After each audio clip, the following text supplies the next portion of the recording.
शिक्षा दीक्षा भी दे रहे हैं, लेकिन एक घटना कन्हैया को लगती है, मेरा इतना सुंदर कुटुंब है, इतना सुंदर परिवार है, लेकिन आज तक मेरी जितनी रानियां हैं, कभी कोई रूठती है, कभी कोई क्रोध में आती है, कभी मैं मनाता हूँ। बोले रहना तो पड़ेगा ही महाराज, कर क्या सकते हैं। तो सत्यभामा जी बड़े नखरे करती हैं, कन्हैया उनको कई बार मनाते हैं, भाई बार बार रूठती है, लेकिन एक देवी ऐसी है जिनको आज तक कन्हैया ने कभी क्रोध में देखा ही नहीं। और वो कौन सी देवी है? हमारी रुक्मिणी जी। सदा मुस्कुराती रहती है। आहा, मुखमंडल पे कभी कोई चिंता, कभी कोई तनाव, ऐसे कोई भाव भंगिमा ही नहीं दिखी। कृष्ण को भी लगा रुक्मिणी आखिर क्रोध में दिखती कैसी होगी, जरा ये देखते हैं। तो आज थोड़ी सी लीला कर दिए, महल में पहुंचे और सिर को झुका करके बैठ गए।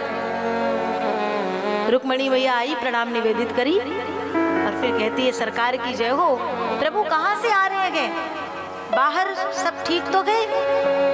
कन्हैया कहते कृष्ण बिल्कुल मत बोलना, यही मौका है, यही ठीक समय है। भगवान कुछ नहीं बोले। क्या हुआ प्रभु, कहीं कोई बात है क्या? राज्य में, द्वारिका में कहीं कोई बात? कुछ नहीं बोले। प्रभु आप कुछ बोल नहीं रहे हो, क्या हुआ? अरे आपकी इस दासी से कहीं कोई चूक हो गई क्या, कोई भूल हो गई क्या? कन्हैया कहते यही अवसर है, बोल दो। तब कृष्ण ने कहा हाँ, एक भूल हो, एक गलती हो तो रुक्मिणी मैं तुमको बताऊं, लेकिन तुमने तो एक के बाद एक के बाद एक के बाद एक इतनी गलतियां कर दी हैं, कहां तक गिनाऊं? रुक्मिणी मैया कहती है प्रभु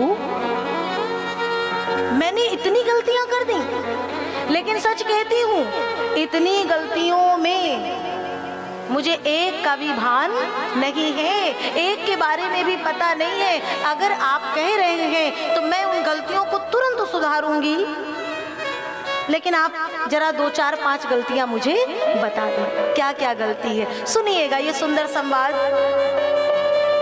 तो भगवान ने कहा सुनो तो रुक्मिणी, राजपुत्रीप्सिता भूपैर लोकपाल विभूति भी। एक इतने बड़े महान राजा की पुत्री है, बेटी है, और राजा की कन्या राजकुमारी हुई, तो आपका ब्याह किससे होना चाहिए? एक राजकुमार से। आपके जीवन की सबसे बड़ी जो गलती है वो क्या है? जो आपने इस कृष्ण से ब्याह किया है। आपके भैया रुक्मी, आपके भैया रुक्मी शिशुपाल से आपका ब्याह कर रहे थे। अब आपने गलती तो कर दी है, लेकिन अभी भी समय है। अगर आप सुधारना चाहें तो अभी भी मैं स्वयं चल करके और आपका ब्याह उस शिशुपाल से करा दूंगा। आप कह दीजिए। अब आप कहेंगी कि आप भी तो राजा हैं, इसलिए मैंने आपसे विवाह कर लिया। लेकिन एक बात बताओ जरा रुक्मिणी, राजा कौन होता है? जिसको समस्त प्रजा के जन मिलकर के एक साथ गद्दी पर आसीन करें, वो तो राजा हुआ। लेकिन हम ठहरे अनेकानेक राजाओं के डर से, भय से समुद्र के भीतर छिप करके और अपने आप एक नगरी, एक पुरी बना करके और उसकी गद्दी पर बैठ गए। तो ये तो हम अपने मन से राजा बन गए ना, हम राजा वाजा नहीं है, काहे के राजा। फिर आप कहेंगी कि आपका भजन बहुत बड़े बड़े संत करते हैं। इतना कुछ कहने के बाद रुक्मिणी जी के मुख की ओर देखे ना तो कुछ भी नहीं है, कोई अंतर नहीं है, कोई भेद नहीं। तो फिर कहते हैं, अब आप कहेंगी कि आपका भजन बहुत बड़े बड़े संत करते हैं, तो मेरा भजन वही करता है जिसके पास कुछ होता नहीं है। मेरा भजन वही करता है जिसके पास कुछ नहीं होता है, वही मेरा नाम लेता है। इस पे भी कुछ नहीं हुआ। तो फिर कहते हैं, अब आप कहेंगी कि आप सुंदर हैं इसलिए ब्याह कर लिया। तो सुनो, हमारी यशोदा मैया ने तो जीवन पर्यंत हमें कनुआ छोड़ करके दूसरा कुछ कहा ही नहीं, काय का सुंदर, ना तो मैं राजा, ना तो मैं कोई बहुत बड़ा प्रतिष्ठित। हमारे भक्त तो हमें तू तेरा कह के पुकारते हैं, और ना ही मैं सुंदर। इतनी समस्त बातों के बाद में, इतनी गलतियों के बाद में अब कहो करा दूं ब्याह। सोचे अब क्रोध आएगा, अब रूठेंगी नहीं, जैसे ही कहा करा दो ब्याह, तो हमारी रुक्मिणी मैया धड़ाम से पृथ्वी पर गिरी और मूर्छित हो गई, बेहोश हो गई। कृष्ण को बड़ा उस समय कष्ट हुआ। कन्हैया ने कहा अरे मैंने तो सोचा था थोड़ा सा रूठेगी, मनाने का अवसर मिलेगा, लेकिन ये क्या, जल का छिड़काव किए, होश आया तो दोनों हाथ जोड़ करके क्षमा याचना करते हैं। अरे रुक्मिणी, मेरा मंतव्य ये नहीं था, मैं तो केवल तुम्हें क्रोध में देखना चाहता था, रूठते हुए देखना चाहता था। रुक्मिणी मैया कहती है नहीं नहीं प्रभु, आपने जितनी बातें कही ना, उनमें से एक भी मिथ्या नहीं है, एक भी गलत नहीं है।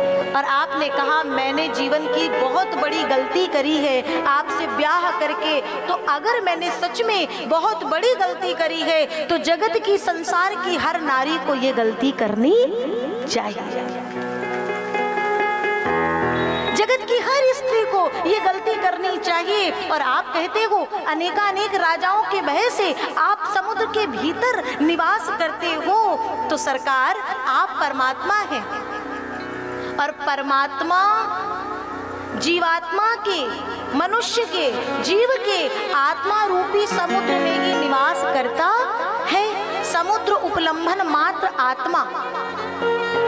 और आपका भजन जो करते हैं उनके पास कुछ होता नहीं। आपने कहा नहीं नहीं, फिर उनको किसी चीज की, किसी वस्तु की कोई चाह नहीं रह जाती है।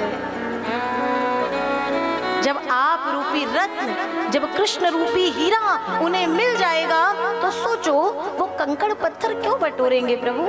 फिर आपने कहा आप सुंदर नहीं हो, आप ही बताते हो यमुना के तट पर एक पग टेढ़ा करके, और जब मुरली की मधुर मधुर तान छेड़ते थे, आहा, तो पूरा का पूरा ब्रजमंडल जो गूंजता था, और ब्रज की गोपियां बावली पागल हो करके आपके पीछे पीछे दौड़ती आती थी। जब आप सुंदर नहीं हो तो इतना कह रहे सरकार, और निक जरा से सुंदर होते। हमारे ब्रजवासी तो ये यहाँ तक कहते हैं अरे नंदलाल, गर तुम होते लली तो करे कट जाते करोड़न के।